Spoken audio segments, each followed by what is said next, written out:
এখন বাজে ঘড়িতে পাক্কা 12:15, আর এটা কিন্তু রাত্রির 12:15। আর 12:15টার সময় বরের এখন ইচ্ছা হয়েছে চাউমিন খাবে। আমি আর আমার শাশুড়ি মা ভাত খেয়েছি, ও একমাত্র ভাত খায়নি, তার এখন খিদে পেয়েছে। বলছে আমার খিদে পেয়েছে, আমাকে ঝাল ঝাল করে চাউমিন বানিয়ে দাও। আমি ঘুমিয়ে পড়েছিলাম, আমাকে ঘুম থেকে টেনে তুলে চাউমিন করাচ্ছে। মানে বুঝতে পারছো কিরকম অত্যাচার করে আমার বর আমার ওপরে। তো যাই হোক, কি আর করবো, বর আবদার করেছে, না করেও পারি না। তো আমি চলে এসেছি চাউমিন বানাতে।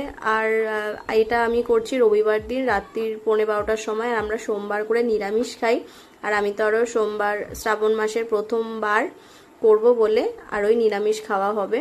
তো আমি নিরামিষভাবেই বানিয়ে দিয়েছি। তো দেখো এখানে চাউমিনটা দেখে কতটা ইয়াম্মি লাগছে। আমার খেতে ইচ্ছা করছিল, কিন্তু কি আর করব, মনটাকে মেরে আবার চুপচাপ হয়ে গেলাম যে না, খাওয়া যাবে না। তো আমার এখানে চাউমিন রেডি হয়ে গেছে। আর বরের রিভিউটা নিতে পারলাম না, কেননা ও ক্যামেরার সামনে আসতে চায় না। তো আজকের ভিডিওটা এতটুকুই, টাটা।